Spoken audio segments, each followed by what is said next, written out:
नमस्कार दोस्तों, बहुत इम्पॉर्टेंट वीडियो है। अपने पेरेंट्स को दिखाना, सारे सीनियर सिटीजन्स को देखना है और जो यंगस्टर्स देखने हैं उनको समझना है और पेरेंट्स के साथ चाय पे चर्चा करनी है। एंड इस वीडियो के माध्यम से कही हुई बातों को एज अ टेम्पलेट और डिस्कशन और एजेंडा पॉइंट यूज़ करके डिस्कशन करना है, क्योंकि शायद आपकी डायरेक्ट हिम्मत नहीं हो रही होगी अपने पेरेंट्स से ये बात करने की, जो मैं अपनी कंसल्टेशन में समझ पा रहा हूँ। बच्चे बिल्कुल बात नहीं कर पा रहे, शर्मा शर्मी में। पेरेंट्स किस वजह से अपना इसी तरह ऑटो में चल रहे हैं, वो डिस्कशन होगा। टॉपिक है जी, what kind of assets you want to leave it for your next generation.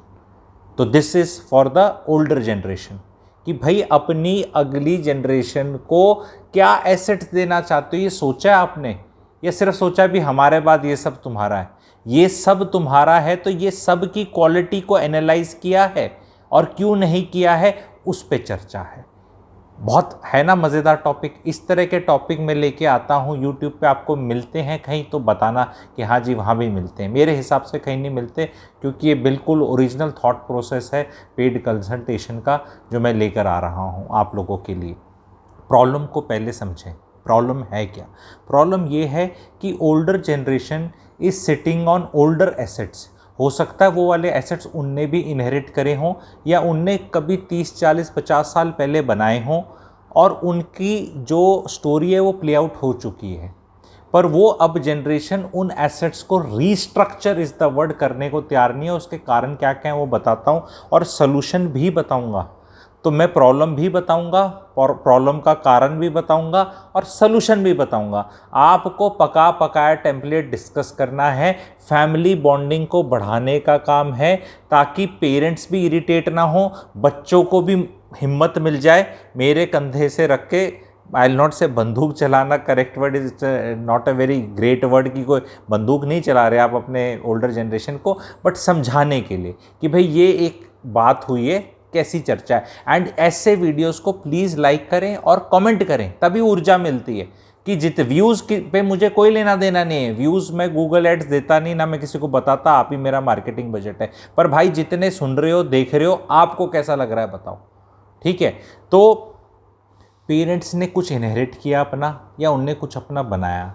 तो लेट से कोई उनकी प्रॉपर्टी जिसमें वो खुद रहते हैं वो पुरानी हो रही है, उनको वहाँ से उजाड़ना may not be the correct thing.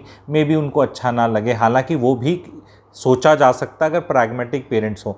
लेकिन मैं ये कह रहा हूँ कि पेरेंट्स के पास कोई एक प्रॉपर्टी थोड़ा ना होती है। Normally middle class, upper middle class में जब आप 60, 65, 70, 75, 80 के होने जाते हैं तो आपके पास कुछ ना कुछ एक रायता सा होता है जो अलग अलग जगह थोड़ा फैला होता है, एंड आप उससे एक रेंटल इनकम कमा रहे होते हैं सारे बुजुर्ग। तो उनका सबसे बड़ा रीज़न क्या है उन प्रॉपर्टियों को नहीं बेचने का और नहीं लेने का? 2-3 रीज़न। एक तो उनकी इमीडिएट कैश फ्लो बंद हो जाएगा, फिर वो किसके ऊपर आश्रित होंगे, वो नहीं होना चाहते। दूसरा ये है कि उन्हें लगता है अगर ये मैंने बेच दी तो ये तो मेरे नाम पे है, पता नहीं इस ये बेटा जी, बेटी जी, दामाद जी या क्या इनका प्रपोजल होगा बहू जी का, कि ये बेच के पता नहीं इनके नाम नूम कर दो थोड़ी प्रॉपर्टी, या इन्हें दे दो, या ये इतनी बड़ी एसेट बिकेगी तो मेरे हाथ से कंट्रोल चला जाएगा, या ये मुझे एक नई प्रॉपर्टी में डाल देंगे, भाई वो तो बनेगी 4, 5, 6 साल में, तब तक तो हम चले जाएंगे। ये तब तक तो हम चले जाएंगे इज़ अ बिग प्रॉब्लम। किसी को नहीं पता कौन कब जाएगा। 63 में लगता है मैं 4 साल में चला जाऊंगा, 5 साल में। आप 30-35 साल नहीं जाएंगे कहीं पे, और आपकी जो अर्धांगिनी 4, 5, 6 साल छोटी है वो शायद 40 साल नहीं जाएगी, क्योंकि वो उम्र में भी छोटी है। तो इस तरह मत सोचो, क्योंकि हो सकता है it's not about only what you give to your kids. ये वीडियोस हल्के से लंबे हो जाते हैं, जो पूरा ढंग से समझेंगे, सुनेंगे, उन्हें ही क्लैरिटी पूरी एंड तक मिलेगी। प्रॉब्लम को समझो। It is highly possible the parents who are in their 60s, who are surviving on their rental income, the rental income per se is not increasing because the assets are not so great, not rising. They are getting into dilapidated state, or that area is not rising well, or that property has run its story जो बढ़नी थी भी, जितने की ली थी 1.5, 2, 2.5, 3, 4 लाख की ली थी, होली वो 1.25, 1.5 करोड़ की, अब वो 6 करोड़ की नहीं होने वाली। तो it is a time to restructure. And उसमें रेंटल आपको अच्छे आएंगे, नई टेक्नोलॉजी से बनेगी, उसकी लाइफ नहीं होगी, तो आपको भी अगर वो अर्ली 60s में हो तो 20-30 साल आप उसका यूज़ कर सकते हो रेंटल के लिए। अगर आप 70s या 80s में हो तो आप एक अच्छा एसेट अपने बच्चों के लिए छोड़ के जा सकते हो, ताकि लगे हाँ पिताजी का, माताजी का, या ये कोई ढंग की चीज़ दे के गए। ऐसी ही नहीं कि उठा के, मतलब ऐसे मैं देखता हूँ, sorry to use this word, कि मतलब लोगों की 13वीं होती नहीं उससे पहले डील हो जाती है। ये मैं बता, वेट ही कर रहे थे कि यार ऐसे, ये थोड़ी डार्क चीज़ें हैं समाज की, किसी को लाके तो डिस्कशन करना है।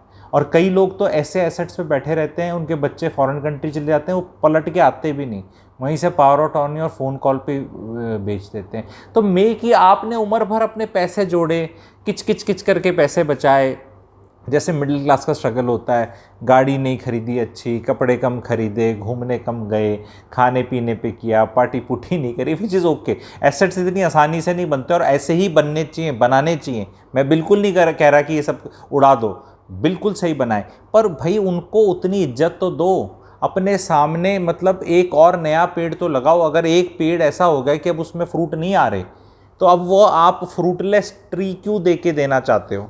फिर वो कटेगा ही। ठीक है, तो आप अपने नए पौधे खुद लगा लो, दैट इज़ इम्पॉर्टेंट। एंड उसमें नए वालों में नई जनरेशन को इन्वॉल्व करके उनको भी 10-20% की हिस्सेदारी उन्हीं से पैसा लेके दे सकते हो। उससे फैमिली में भी मनमुटाव नहीं होता। 2 बेटे हैं, एक बेटा बेटी है, 2 बेटियां हैं, एक का में तो वैसे भी प्रॉब्लम नहीं है, तो उसका एक भी है तो उसमें भी यही करना है। भी उसको बोलो भी तू डाले 20%, ये 80 है, ये हमारे बाद 13 है, ट्रांसफ़र बड़ा स्मूथ हो जाता है जी। नहीं तो बड़े धक्के खाने पड़ते हैं, विल कोई लिख के नहीं जाता, और विल लिखने के बाद भी धक्के खाने पड़ते हैं। जॉइंट ओनरशिप के अपने अलग मज़े हैं, ठीक है। और उससे पैसा लिया आपने, ऐसा नहीं कि मतलब उसको हिस्सा दे दिया और पैसा नहीं लिया। हरियाणा जैसे स्टेट में तो ट्रांसफ़र फ्री ऑफ कॉस्ट भी है। ब्लड रिलेशंस में कभी भी आप इधर उधर ट्रांसफ़र कर सकते हो बिटवीन ब्लड रिलेटिव्स, वाइफ को भी कर सकते हो और अपने बच्चों को भी, और हिस्सा एक दूसरे को दिया जा सकता है सिबलिंग्स का। तो आपको इन चीज़ों पे चर्चा करनी है। अपने क्वालिटी ऑफ एसेट्स जो हैं उनको देखना है कि अब उनके ए ग्रेड हैं, बी ग्रेड हैं, सी ग्रेड हैं, डी ग्रेड हैं। बिल्कुल डी और सी ग्रेड हैं तो उनको निकाल दो, और जो बी सी होने वाला है 2-4-5 साल में तो चर्चा कर लो। अपने गुड क्वालिटी एसेट्स रखो, जो ब्रांडेड हों, जो अच्छे हों, लॉन्ग लास्टिंग हो, देखने में मज़ा आए, एड्रेस बताने में मज़ा आए, रेंटल इनकम हो। अब क्या प्रॉब्लम आएगी कि अगर 2-4-5 साल कैश फ्लो रुकता है बुजुर्ग का, तो यहाँ बच्चों को पिच इन करना है। आप बोलो उसको, एंड वो आपका अरेंजमेंट होना चाहिए हिस्सेदारी में, कि भाई मैं आपको ऐसे कैश फ्लो दूंगा, मैं आपको 20,000-30,000 जो रेंट आ रहा था वो दूंगा। उसमें अगर किसी बच्चे का 3 लाख ईयर के हिसाब से 9-10 लाख रुपया चला भी गया तो क्या दिक्कत है? बुजुर्ग को कैश फ्लो चाहिए ना। बुजुर्ग को कैश फ्लो के साथ साथ अपना स्वाभिमान भी चाहिए। वो कहता है कि भाई मुझे तेरे उस पर नहीं डलना कि तू खैरात कर रहा है। वो अरेंजमेंट, इस तरह के फॉर्मूले मैं बहुत अच्छे से बता देता हूँ प्लैटिनम वालों को, वेबिनार्स वगैरह में बताता हूँ, बिकॉज बहुत स्पेसिफिक हो जाएगी कि कौन सा एसेट है, कितना परसेंटेज है, उसको कैसे देना है। क्योंकि बीवियाँ भी ऐसी होती हैं, मैं बेटों की बात कर रहा हूँ या मैं दमादों की भी बात कर सकता हूँ, जो इन्फ्लुएंस करते हैं अपने स्पाउस को, चाहे वो किसी की बेटी हो या किसी का बेटा हो। अरे इनके पास हमारा ही तो है, क्यों ले रहा है, क्यों पैसे दे रहा है, क्या कर रहा है। ऐसे सलाहकार स्पाउसेस मिलेंगे। आप औरत भी हो सकती हैं सुनने वाली, आप आदमी भी हो सकते हैं, सलाहकार मिलेंगे। लेकिन होता क्या है ना भाई साहब, कि ये फिनेंशियल सेंस नहीं है। आपके पास इतनी औकात नहीं है कि आप अपना अलग से खरीद लो। नई जो जनरेशन आ रही है, अब लोग कई बार बुरा मान जाते हैं वर्ड औकात यूज़ नहीं करना चाहिए, आपको फिनेंशियल स्ट्रेंथ यूज़ करना चाहिए। तो फिनेंशियल स्ट्रेंथ बोल लेता हूँ, ठीक है। वही किसी ने लिखा था, सब्सक्राइबर याद आ गया मुझे बोलते, ठीक है। तो फिनेंशियल स्ट्रेंथ शायद आपके पास ना हो या कैपेसिटी ना हो, ठीक है। मुझे ना डिप्लोमेटिक होना सूट नहीं करता मेरी पर्सनालिटी को। वैसे आप मेरी आंखों को देख के बता सकते हैं कि मेरी आंखों में कभी एरोगेंस या किसी को नीचे दिखाने वाला सिस्टम है क्या? एंड ये चश्मे ना नज़र के नहीं हैं, इसलिए हटा रहा हूँ। तो ये नज़र के नहीं हैं, ये चश्मे हैं ताकि ये मोबाइल और लैपटॉप से रिलैक्सेशन रहे आइज़ को, अगर ज़्यादा काम रहे तो। नज़र भगवान की दया से अभी तक 6/6 का प्रोग्राम चल रहा है, ठीक है। तो ये चश्मे नज़र के नहीं है, so you can see my eyes through it also, so there is nothing like that. So आगे बढ़ते हैं। पेरेंट्स को आपको खुल्लम खुल्ला बोलना है, पापा ये वाला आप ये कचड़ा पचड़ा लेके बैठे हो ना किसी और के साथ साझे में, आप अगर टपकोगे ना तो वो आपका दोस्त देने नहीं वाला। या फिर हम वो चाचा जी, ताऊ जी और कौन मामा जी, मौसा जी, पिता, कौन रिश्तेदारों के साथ क्या क्या ले रखा है, बोलो ये रायता ठीक कर लो आप, ये हमारे लिए छोड़ के मत जाओ। आप चाहते हो हम कोर्ट के केसेस करते रहें, सीधा बोलो। और ये मेरा वीडियो के माध्यम से बोलो, क्योंकि मैं ना आपका दोस्त हूँ यंगर जनरेशन का, ना ओल्डर जनरेशन का। मैं कौन हूँ? ज्योतिष, टॉर्च मारने वाला, रियलिटी दिखाने वाला। वो जो मम्मी जी है ना, वो उनको तो कख नहीं पता। उन्हें ये पता है कि पिताजी का था, अब ये उनका हो जाएगा, अब वो भैया बोल के गए थे, अब हम तो नहीं, हमारी तो यादें हैं इसमें। और वो एक्चुअली मदर को तो बेचारे को ऑर्डर हो जाता है, पति चला जाता है, अब उसको लगता है पता नहीं है मेरा सब कुछ ना ले लें, और वो मुँह से बोलती नहीं है, बहाने कुछ और मारेंगे कि नहीं नहीं ये तो यादें हैं। यादें वादें किसी की कुछ नहीं है जी, ये ताजमहल टाइप की चीज़ें तो एक आधी बनी है पूरी हिस्ट्री में, मानिए, वरना सब कुछ टूट फूट जाता है और फिर नया बन जाता है, ठीक है। पार्लियामेंट भी नहीं बन रही है, सब कुछ नया बन जाता है। तो इतने ये यादें वादों का चक्कर मत रखो। 100 साल में जितने भी आप ऑडियंस हो ना, आपको कोई नहीं जानेगा, इंक्लूडिंग माई सेल्फ। कितने यूट्यूब पे वीडियो छूट जाए, भूल जाएंगे लोग, ठीक है, याद नहीं रखते, ठीक है।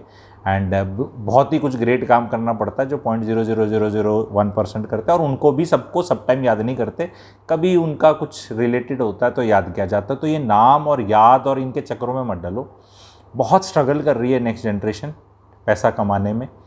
एसेट्स आर वेरी इंपॉर्टेंट, और वो एसेट्स जो प्रीवियस जनरेशन को एड्रेस कर रहा हूँ, ओल्डर जनरेशन को, वो सारे आपके शायद कमाए हुए भी नहीं हैं, आपको भी हो सकता है इनहेरिटेंस में मिले हों।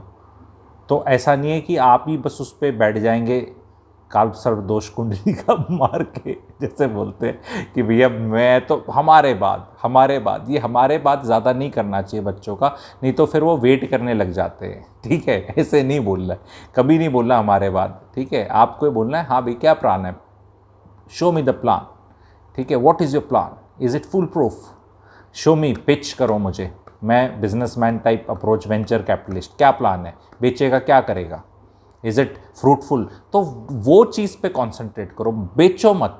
पर ये भी मत बोलो हमारे बाद में, हम तो कुछ नहीं, बस ये चल रहा है, हम तो सेटिस्फाइड है। बेटा ये हमें 20,000 रेंट दे रहा है, अरे वो हो सकता है वो बिक के वो रेंट ही 70-80 हज़ार हो जाए, और वो चीज़ भी अप्रिशिएट हो जाए, तो 100 रुपये की चीज़ भी 150 हो जाए, और 100 रुपये जो 2 रुपये दी थी वो 4-5 रुपये देने लग जाए, और ख़ुद भी 150 की हो जाए। तो इसमें आपको इतनी तकलीफ़ क्या है? सिर्फ यही है ना कि वो 2-3 साल अगर कुछ बन रहा है या कोई बेटर जगह का है, अच्छा उसी के चक्कर में क्या होता है, अगर बेचते ही ना बुजुर्ग को चाहिए एकदम मेरे को रेडी सा कुछ दे दे, हो सकता है वो रेडी सा सही चीज़ ना हो, कोल्ड कॉफ़ी का झाग हो सकता है वो रेडी के चक्कर में जहाँ थे वही बेटर हो।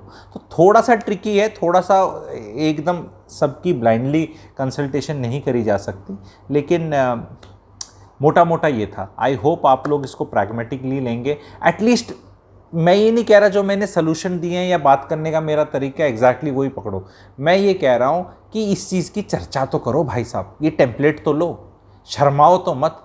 चाहे वो एक दुकान सी है, बकवास सी कहीं पड़ी है, या एक प्लॉट छोटे शहर में पड़ा है, आप दिल्ली, गुड़गांव या कहीं ऐसी जगह रहते हो, कभी रहते थे फतेहाबाद, हिसार या कहीं कैथल या कहीं, वहाँ कोई 250 गज का प्लॉट पड़ा है, अंडे दे नहीं रहा वो, कुछ कर नहीं रहा वो, या तो कुछ करवा लो वहाँ पे जॉइंट वेंचर करके कि पापा जी फ्लोर बना के बेचेंगे हम, बिल्डर, कुछ जॉइंट वेंचर करो, कुछ एक्टिविटी करो। What I am trying to say, make your assets work, do something. Older generation के पास एसेट्स हैं, कैश फ्लो नहीं है। यंगर जनरेशन के पास कैश फ्लो है पर एसेट्स बनाने की क्षमता नहीं है, फिनेंशियल कैपेबिलिटी, फिनेंशियल स्ट्रेंथ, और हिंदी में सरल भाषा में बोले तो औकात, ठीक है। तो औकात नहीं है, ठीक है। सो आई होप ये आप लोगों को अच्छे से समझ आया होगा, and please give me A feedback, what ever kind of feedback, give me in the comment section. Thank you.